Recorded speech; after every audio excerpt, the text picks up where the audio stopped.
aluminium. Aluminum. This one, I am claiming that we are correct because look at the spelling. That's all I have to say. Aluminum. Aluminium. There's no other option. Welcome to English with Lewis. Let's go! Hello, everybody, and welcome back to English with Lewis. You might notice right now that this isn't my usual background because I've come home for the weekend. I'm back in England at my mum and dad's house, and I expected to come home to a full fridge and lots of little goodies, but I don't know what's going on. It's empty. My mum has been slacking. She hasn't been preparing the house, so I'm gutted. Oh, I'm gutted. I'm devastated. But No. anyway, I'm not going to complain too much because today we have another wonderful guest. So, Annie, hello. How are you? Hello, I'm doing well. How about you, Lewis? I'm all right. Yeah, the sun is shining. It's a beautiful day. I'm wearing an England jersey because England are playing today in the Euros. If you're watching this, then I come to you from the past. Hopefully, at this point, England will have won the Euros. But at this point, right now, the 20th of June, we play Denmark, and fingers crossed, everything goes well. Yeah, I didn't know about that one. I should keep up a little bit more, I think, on the football or soccer, but at the moment, I haven't been. So good No? luck. But Are you not into it? I'm not extremely into it. I mean, if I'm presented with the opportunity to sit down and watch some type of soccer game, I will. I like to support Madrid whenever possible, but at the moment, I'm not extremely into it. Okay, well, maybe it will grow on you. Maybe you'll Maybe. start to like it the longer you spend in Europe. Who It very well knows? might. It very well might. You're right. Awesome. So you've already mentioned Madrid. Um, Exactly. Tell us about you. Introduce yourself. All right, perfect. Well, thank you again for having me today. It's a pleasure to be here. My name is Annie. I am living in Madrid. I'm from the United States, from a little town in Indiana. And at this point, I've been living in Madrid for about 3.5 years. So I'm quite used to it. And of course, I'm a big fan of Madrid. That's why I've stayed. And I've been teaching here since I arrived, actually. So for a few years now. Also work with the company online, doing several different things at the moment, and looking forward to a bit of traveling this summer as well. So Hey, awesome. Exciting. Sounds good. You mentioned you're from a little town in Indiana. Like, as you can see, I have a map behind me. It's ah, not the most accurate one, but Indiana, am I right in thinking that it's like bang in the center of the United States? a lot of people say that. I wouldn't say it's quite exactly in the center. It's slightly more toward the east, and ironically is considered the Midwest. Uh-huh. So it's close to Chicago. My hometown is about a 3.5 hour drive from Chicago. So kind of, yeah, in that area. It's And not necessarily the most interesting place, but I love being a Hoosier. That's what we call ourselves, people from Indiana. We're Hoosiers. Hoosiers. Hoosiers. Don't know why. Unfortunately, I can't explain that one to you. Oh, wow. And Yeah. in your town, what is there? Like, what kind of options do you have for leisure? Oh, good question.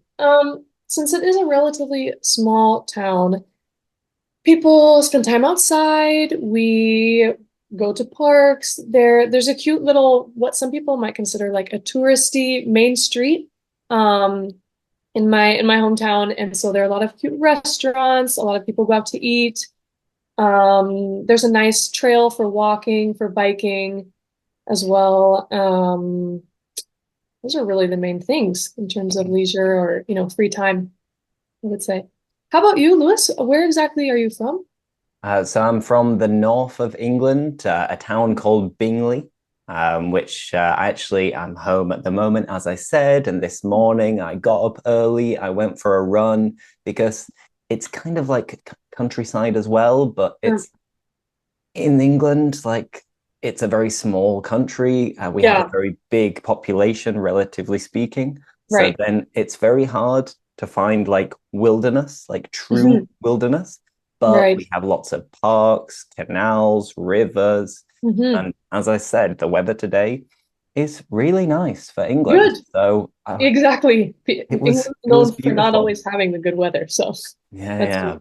But yeah, I'm from the north of England. So there's a Okay. big north-south divide that usually the southerners kind of, let's say, in a funny way, will look down on northerners uh, Ah, because the interesting. south is generally speaking more developed and richer. And Ah, then the north people are a little bit rougher okay. and less posh. So it's almost like the opposite to the scenario in Spain and Italy, where Exactly. usually, historically, the north is richer and more developed, and the Yeah. south is less posh and less developed. So funny. I was talking about this with a friend the other day who's also a teacher. And I would say what you mentioned about Italy, about Spain, is similar in the US too. So very interesting, yeah, that it's kind of the opposite in England. Hadn't thought about Yeah. that. It is. And so I'm from the north of England. I also went to university in Liverpool, of course, a city which is famous for music and the Beatles. Right. But what about you? Where did you go to university or college? Good question. I went to college in Indiana as well, in a town called Bloomington. I Uh-huh. would say probably, yeah, that my university or my college is the most well-known one in Indiana. It's a pretty large public university called Indiana University. So that was in Bloomington, Indiana, and that was a lot of fun. I had a lot of fun, especially because, like I said, I'm from a relatively small town, and the university was pretty big, quite a lot of students. I can't remember what the exact number would be at this point, but it was nice because at that point I felt more like a small fish in a big pond, I would Hmm. say. Which I like the feeling of being just a bit more, I don't know, it felt more chill, let's say. Excellent. And what did you choose to study? I did study education. So my major, I don't know if you use that term in England. I don't Not think so. really. I'd just No, say my degree. So I degree. chose Okay. to do a degree in education, for I example. see. Okay, yeah. My degree or my major, the main thing that I was studying was elementary education at the time, and then I decided to minor or kind of like a specialization, maybe you would say, Uh-huh. Yeah, yeah. in Spanish, which I had studied previously in even elementary school, actually, and some middle school and high school. So I continued studying Spanish a bit, and then I decided, I think about 2 years into my degree, decided to also get an what they called there an I believe at that time it was called an ENL license, English as a New Language license, which I had to tack on a few classes for that. But it was very worth it. I found those classes to be very interesting, and now, of course, my focus is language. So it was definitely a good path to take, I would say. Uh-huh. Wonderful. So, when you were making these decisions and choosing to do your minor in Spanish, were you already thinking about moving to Spain? Ooh, good question. Um, I did study abroad in Alcalá de Henares, which is kind of just right outside of Madrid. That was in 2018.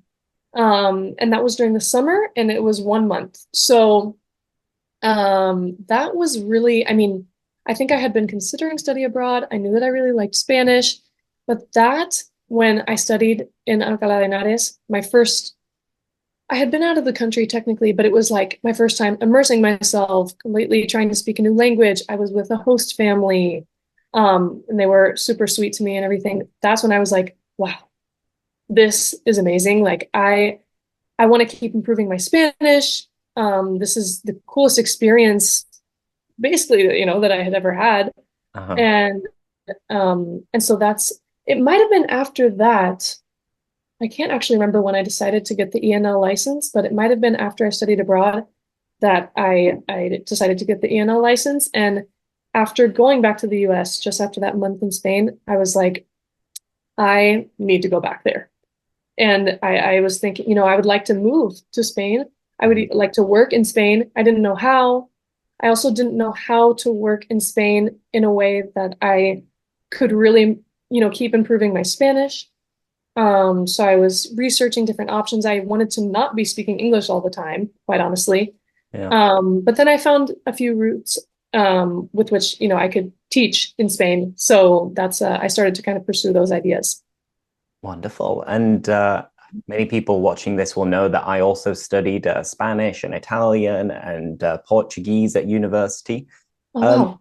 but to tell you the truth, I didn't really improve my Spanish, Portuguese, or Italian that much because maybe I Mhm. was in another phase of my life. I wasn't as Mhm. mature as I am now. I Right. didn't study as much as I should have done.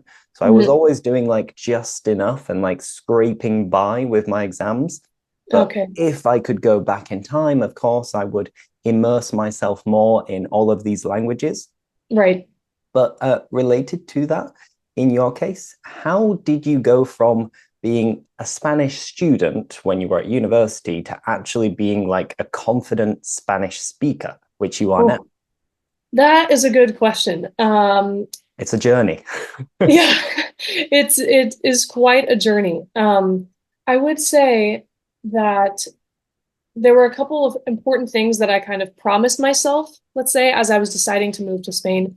Um, because I ended up kind of signing up with a teacher program called it was CIEE. There are several different teacher programs you can sign up with being a native speaker to go ahead and teach in Spain. And so through that program, I met a lot of people, mostly people from the United States, became friends with them right off the bat. We got stuck actually in, do you know Filomena? I don't know if you were in Spain. Yeah, it was in Madrid when the weather was crazy, that Yeah. usually Madrid it doesn't snow, and then there were Mm. like meters of snow overnight. Yeah, absolutely crazy. And that's exactly when we were flying over Oh to wow, Madrid. good timing. Yeah, exactly. And also COVID was still, quite a concern at that time. So we were thinking about COVID. We were trying to catch our flights to literally move to another country.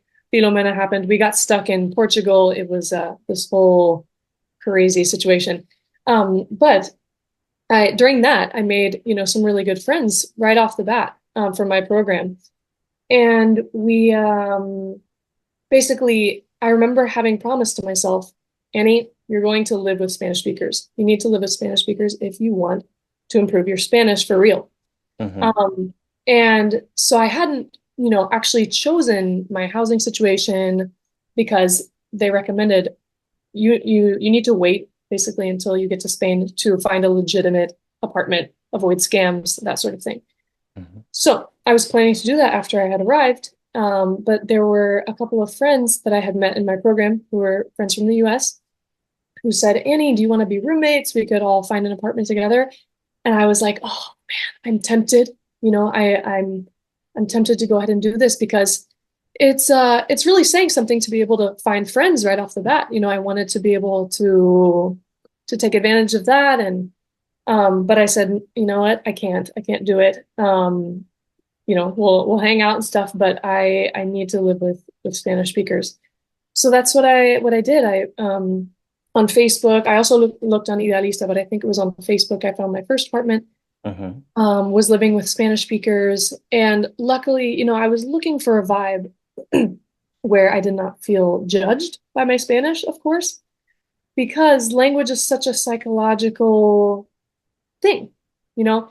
And of course, if you feel judged constantly by the people you're speaking with, whenever, you're speaking your new language, one of your new languages, it's not necessarily going to go super well. At least that's how it feels for me.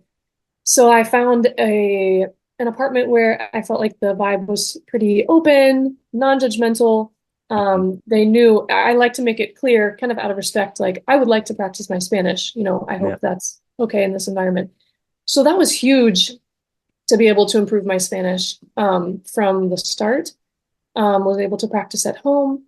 And then, of course, through those roommates, meet other Spanish speakers as well. That really helped me to just get constant practice. And then, aside from that, like I said, it's very psychological, as we all know. I'm sure you have felt the same. Hmm. Um, I also promised myself I'm going to have the lowest amount of vergüenza that I possibly can, the lowest amount of embarrassment that I can when I speak the language. Like I consider myself an introvert, actually, so it's not always easy to just naturally put myself out there, be besties with everybody from the first second, Uh-huh. and it is easy for me to feel that kind of level of shyness or embarrassment or whatever. But I was like, Annie, especially again in these first few months, you have to just try to speak. If it doesn't come out great, that's fine. You just have to do your best. And that includes, going to the store, speaking with roommates, speaking with random people at appointments. And if there is somebody who happens to be judgmental or make a face at me, well, that's just what's going to happen sometimes, unfortunately. Exactly. I think it's great. I think there are so many things that people can take from your experience learning Spanish and improving your Spanish that they can use in their own language learning journeys. Mm-hmm. So just going over some of these, the first thing is if you are planning to move abroad to an English speaking country, then one thing that you can have in mind and try to achieve is to immerse yourself in the living situation of English, in your case, Spanish. Try not to just hang out with people that speak your language. Mm-hmm. And you need to push yourself and kind of come out of your shell Right. and, come out of your comfort zone at the same time so that you need to speak, you need to use the language. You shouldn't feel shy about doing it either, because if people do judge you for making mistakes, then that says a lot more about them than it does about you. So, Exactly. Exactly. And many times those are people who have never learned another language, so they don't know the feeling. exactly. And as we all know, people learn from their mistakes. And if Exactly. you make a very memorable mistake, then it will be a very good way for you not to make the same mistake again. So Exactly. these are all perfect tips that you can use in your own English journey to just speak, speak, speak, talk to strangers and Yep. randomers. And Yep. little by little, you're going to make progress, 100%. Exactly. Absolutely. And there was an expression which I think is quite American that you just naturally used a few times. I think I know what you're going to say. And it comes from a very famous American sport which you play in summer, and it is baseball. And the expression you used was off the bat. Right off the bat. Exactly. What does it mean? Oh, that's funny. I noticed right as I said it, I was like, he's going to notice that one. Yes, I think that's quite widely used, at least in the United States. Right off the bat means right from the get-go, right from the start, right from the first moment of some type of experience. So the bat is the tool that's used to hit the ball, of course, in baseball. And I think that is what I said, that I wanted to be speaking Spanish right off the bat, right from the beginning of the experience. Ironically enough, I did play softball, which is like the usually female version of baseball. So that may be also why I use the expression. I know, it's good. It's interesting because I usually clock on and realize when people use expressions or words that are repeated a lot. I do Yeah, it myself with certain words. When I'm right. observing other teachers as well, there'll be some people who will have their words, they'll be like, oh, perfect, perfect, perfect. Hmm. Other people will always say, it's just what it is, Yes, Um, and it's very difficult to like self-diagnose the words that you use a lot. And exactly. this is kind of perfect for learners at the same time as well, because repetition is key to memorization. So you Absolutely. using this expression 3 times is like, now I know how to use off the bat. Yes, it'll click. Exactly. And you would never use that expression, is that right? Or Not really, no. no? Wow. The other one that you used was from the get-go. And I think Yes, this is kind of more neutral English, let's yes, say. that's what I So assumed. from day one, from the get-go, right from the beginning, Yes, I think it's more American to just say right off the bat. right off the bat. It definitely is. It is. Excellent. Now, you mentioned also looking for a job where you would be speaking Spanish when you moved to Madrid. And of Right. course, you've been teaching. But right now, what is your working situation? What do you do? Yeah, good question. It's been a bit of a mix for a little while now. So I was working at a school for this past school year, which is kind of located, toward the south of the center of Madrid. That was Hmm. part-time, and that was with elementary students. So kind of in the realm, of what I studied, of course. I really like working with kids and with adults, honestly, in terms of language. So I was working there. That ended about a week and a half ago at this point. And I have also been working part-time with a company that's based in the United States. And it's totally different, not related to teaching. It just kind of was a situation that worked out where we were able to start working together, and it's a super nice team of people. I was teaching with this job. Basically, it's a project management position with a graphic design and web design company. So Uh-huh. I kind of am making sure that everything, the flow is happening the way that it needs to be, that things are, hopefully on time, that communication is happening well. And since a lot of the people with this company previously were based in Costa Rica, we were also having English classes once a week, Hmm. um, which was really cool because I was able to go ahead and focus on design, vocabulary, design phrases. There were a lot of very specific and honestly difficult words that we talked about. And now the team, has kind of changed a little bit over time, and so we're not doing the classes at this point. So I am project managing, and I really enjoy that. It's something kind of different. So, Excellent. So you've been teaching, you've been doing project management at the same time, lots of different things, kind of juggling different things. But right, you've also been making content, of course, for exactly, Spanish speakers. Um, exactly. when and why did you start doing this and kind of posting everything on TikTok and Instagram? Yeah, also a good question. I believe it was 2022, toward the end of the year of 2022. Yes, that I started posting content, which has been super fun. I've always, including elementary school, middle school with my friends, I've always enjoyed making videos. Like, there were projects that we would have to do even in my Spanish classes or whatever classes where you could do whatever you want. You could make a poster, you could write something, whatever. If there was an option, my friends and I created videos. And for me, that was like super fun. So Mhm. now that I did get into content creation, I'm like, okay, well, that makes sense because I really enjoy it. Um, but I kind of was inspired by the idea that my boyfriend gave me, which we were talking about life, blah blah blah. I was working at a different place at that time, had some time to go ahead and devote to something like content creation, and it was kind of his idea because I always talk with him about language. He's Italian. So we talk about English, we talk about Italian, we talk about Spanish. I love grammar, pronunciation. Whenever something comes to mind, of course, he's one of the first people to hear it. So, because he knew that I was so passionate about English teaching, about Spanish, about comparing English and Spanish, he said, "What if you start to make YouTube videos, about this? Like, I think you have a lot to say about this, which is true." So I went ahead and started posting on YouTube, a few different videos on YouTube. And then I think I heard from a couple people, why don't you go ahead and also post them on TikTok? Why don't you post them on Instagram? So now I'm on YouTube, TikTok, and Instagram, and mostly doing the short form content.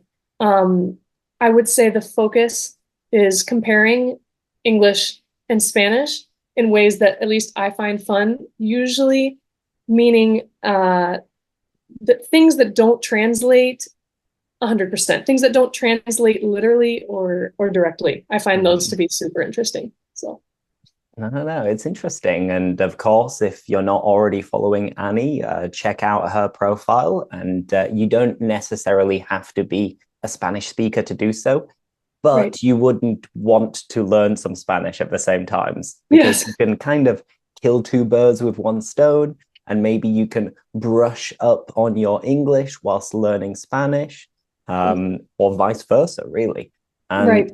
related to that, Mhm. maybe we could do a little quick game of a few examples of phrases that are translated differently from Spanish into English, which I also do as well, apart from having my main page, which is English with Lewis. I also make some similar videos for Spanish speakers on Inglés con Lewis or Inglés con Leo.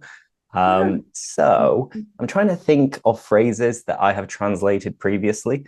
And one of them is me vendría bien. Yeah. So, I think the translation is slightly different also if you're British or American. So, me vendría bien una cerveza, me vendría bien un descanso. In English, or at least in British English, I would translate this as I could do with. I could do with a beer. I could do with time off. I could do with taking a break. And it's basically that I need it. But I believe in American English, the translation is slightly different. Right. I would not say, I don't think I would ever use the phrase that you just said, quite honestly. I could do with. I like it. I don't think I would use that one coming from the US. I think that I would say, this is more of an informal version, I would say. I'm feeling something. I'm feeling a break. I'm feeling a beer. I'm feeling, things like that.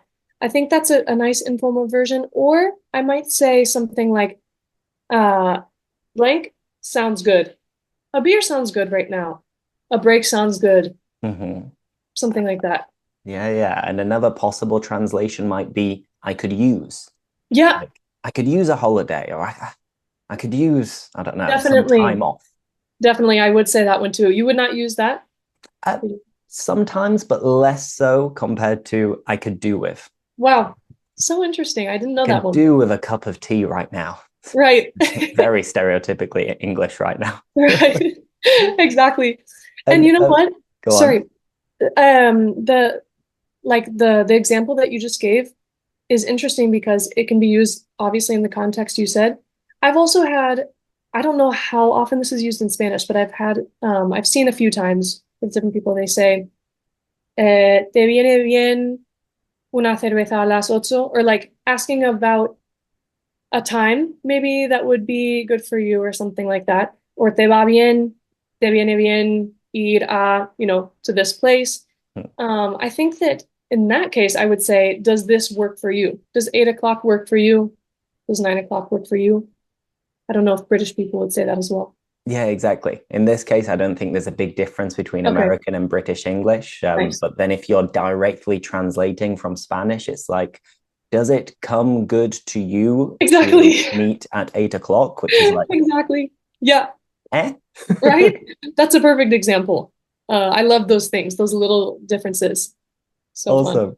fun. We'll move on from that anyway, but let us know in the comments if you are a Spanish native speaker or if you're studying Spanish at the moment. And if you have any questions for either of us related to that, then do not hesitate to ask and we'd be happy to help.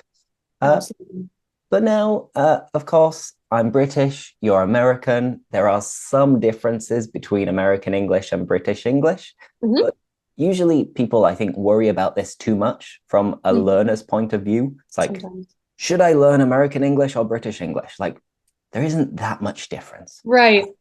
Exactly. Just a few words here and there. Don't worry about it, basically. Right. But I'm going to say a word in British English, and I'd like you to tell me the American English equivalent. And then after that, we're going to ask and answer some quick questions related to these words. Right. The first one is if you're driving and then you want to stop your car and leave it in a place, and then you want to go to the supermarket, for example, in British English, I would look for a car park. Right. I would look for a parking lot. What? To me, car park sounds so funny. Honestly, I see the logic with yours in this one. Yeah. Makes perfect sense.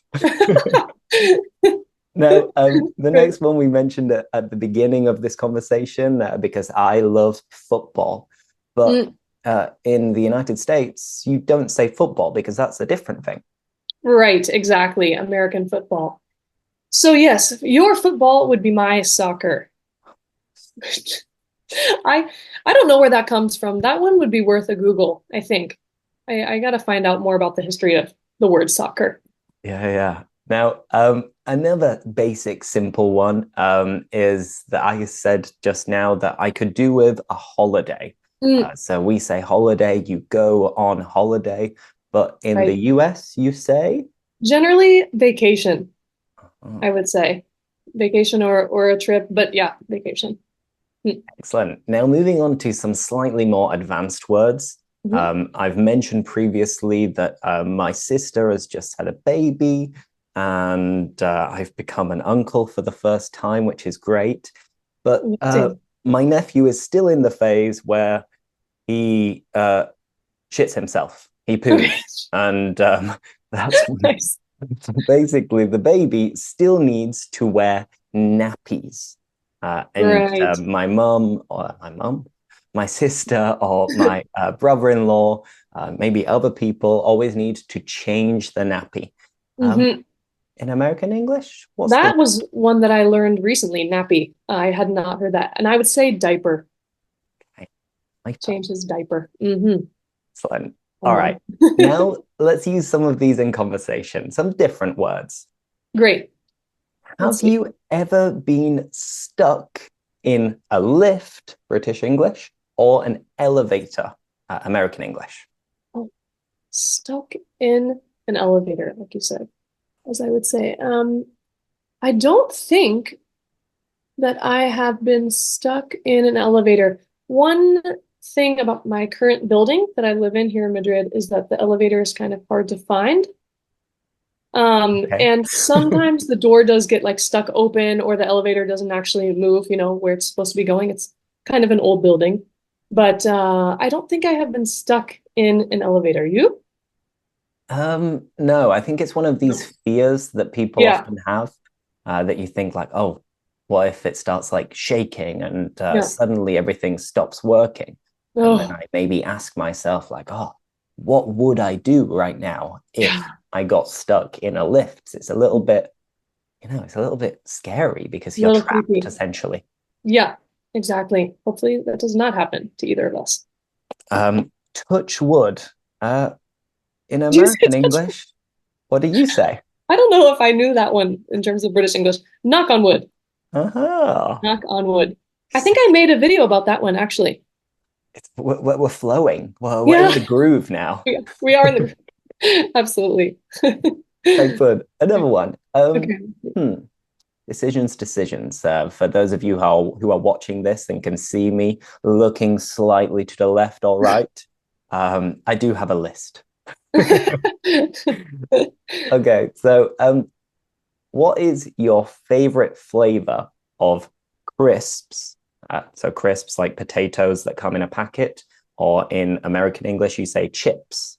Right, Um, chips. what are your favorite crisps? My favorite chips are oof. I like Doritos a lot. And after moving to Madrid, I discovered that I like the jamon flavored ruffle chips, ruffles. Okay. Those are great. And a classic potato chip is always great too, I would say. You? You have a favorite Um, to be honest, I'm not that into crisps. Like, I'll eat them from time to time, Yeah, but they don't, I'm not crazy about them. no. But the standard salt and vinegar, maybe some ready salted, Mm, maybe some like spicy ones are always good as well if you got some dips. definitely. I would Yeah, agree. yeah, yeah. I can take them or leave them, to be honest. Yeah, good one. Okay, another one. This one's important when you are filling in your address or you're talking about your address. Um, Hmm. and it is postcode or zip code. So postcode is the word that we use in the United Kingdom, and zip code is the word that you use in the US. Hmm. Can you easily remember your postcode? Yes, thankfully, I can easily remember my zip code. Of course, in the United States, because I've had it memorized for years. And here I've been living in the same area of Madrid for a few years now, and I think I'm pretty decent with memorizing numbers like that. I now also have my passport number memorized. Okay. Uh, Not too bad. Wow. You? Well done. I mean, I remember my postcode from my parents' house because, we've lived in the same house for like 20 years now. Yeah, So I've had to write it out so many times. right. Um, the one that I use in Spain, which is my in-laws' postcode, I've Huh. memorized this now, but I still get a little bit mixed up when I'm having to write down my postcode in Brussels, and I have to Mm, like search and double check, and I'm like, wait, what if I'm mm. ordering something and it doesn't come? So Yeah, yeah. I'm not the best when it comes to numbers in general. Uh, when it comes to maths or in American Uh, English, what do you say? Math. Math. No What S. happened to what happened to the S? No S. If we make it shorter, we can't just tack on the S. You're really taking this shortening it seriously. Absolutely. It's very serious. Excellent. Okay, let's do one more of these. And it's an interesting question, and I think a relatively easy difference between British and American English. Hmm. Um, and it is mobile phone, British English, or just mobile, Right. and cell phone in American English, or just And cell, right? or just actually, I would say phone as opposed to cell. Yeah. In fact, I think when I was younger and we first started to use cell phones more, we would say cell phone, honestly, quite a lot. Like I would enter numbers into my phone or contacts into my phone as like Nana Cell, like Oh my no. grandma, Nana Cell, or my friend Susan, Susan Cell, something like that. But I think as the iPhone and smartphones started to become more popular, and um, now that most people have phones, I would just say phone. What type of phone do you have? What generation is your phone? Things like Yeah, that. yeah. I think you've got a good point there with technology as it's evolving and some Mm. things are becoming more outdated. Hmm. I 100% agree that I would just say phone nowadays. Ah, okay. Um, but yeah, in the past, I guess it used to be mobile or your cell. Mm. And that leads me to an interesting question. And it is, Hmm. how long can you go without using or looking at your phone, at your mobile or your cell? Good question. Because I do reflect on this quite a lot because ironically, being a content creator and someone who really enjoys creating videos and stuff, I think that, too much phone time, too much screen time can be kind of bad for us. And to be always connected with other people, whether it's through messages, WhatsApp, or through social media, it can be a little bit detrimental. Um, That being said, I am on my phone quite frequently because, content creation is, at the end of the day, it's part of my job. I do enjoy it. I enjoy being connected with people. I have little quiz questions, English questions, and things pop into my head all the time. So I'm on my phone quite frequently. But if I'm intentional about it, I can go without my phone for a bit. I could probably go a few days without my phone if I tried. Yeah, I really? I don't know. I mean, I would have to, compromise, the work that I do online, of course, but I could do it, I think. Okay. What do you think? I couldn't. You couldn't?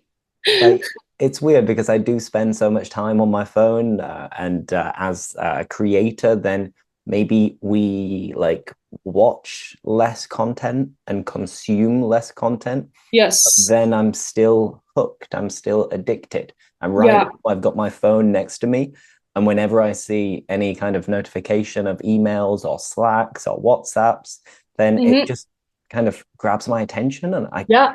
I can't help it. I have to look. It's an Yeah. addiction.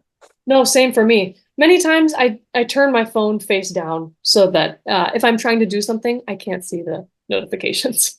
I know Yeah. it's embarrassing, I think, but it is what it is. It is what it is. It's understandable in this Like life. Hey, if you are able to go without your phone for a day or a week, then Mm, make sure you connect to YouTube and Instagram to like our content. that's right. Um, but then it's probably good for you to take a break too. Yeah, that's true. Every now and then. Mm. Awesome. So let's just finish off with Mhm. some pronunciation differences between British Great. and American English. Hmm. Because usually people associate the differences between the two accents as just being like some different words, but there are also some of the same words that are pronounced differently. Right. So again, I will say the word in British English and then over to you to say how you would pronounce it in American English. Great. Advertisement.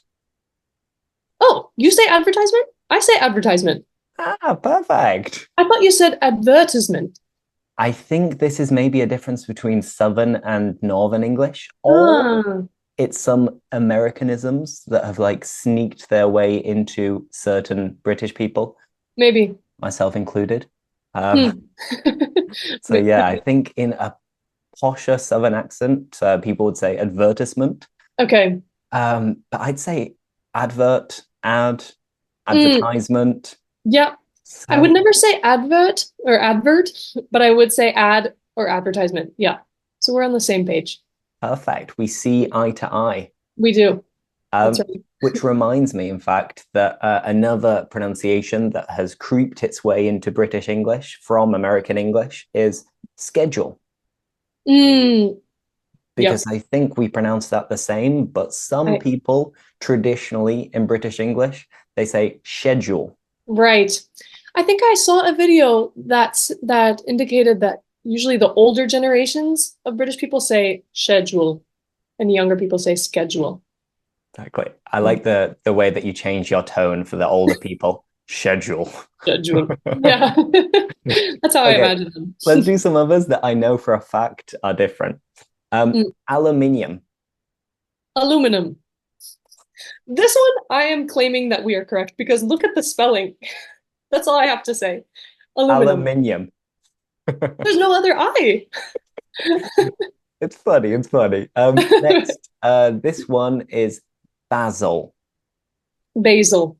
Ba- Basil. Basil, basil. And the next one is also food related, and it is caramel. Hmm. I would say caramel. I do know some people from the US who would say caramel, I think caramel, but I would say caramel usually. Uh-huh. Okay. Yeah. And let's do one more, which I asked you at the beginning of the conversation, what you do in your free time, your hobbies in your town in Mm. Indiana. And I said leisure. Hmm. Leisure. I would say leisure. Lee? It looks like leisure. Kind of. Leisure. Leisure, exactly. Let's Oh, just change it to leisure. leisure. I like it. It's got a nice ring to it. Yeah, absolutely. Perfect. On that Great. note, let's call it a day. Thank you so much, Annie, for joining us. It's been interesting to find out more about you and compare some British and American differences. As I said earlier, if you have any questions for us, do not hesitate to leave a comment. And yeah, of course, like and subscribe for more. And thank you, Annie. Thank you so much. It's really been a pleasure, and I have learned some new British lingo today. So thank you, Lewis. Every day is a school day, you know? That's right. You learn something new every day. Awesome. Thank you, Great. everybody, and we'll see you next time. Bye Thanks. bye. Bye-bye. Thanks for watching. Like, subscribe, and see you next time.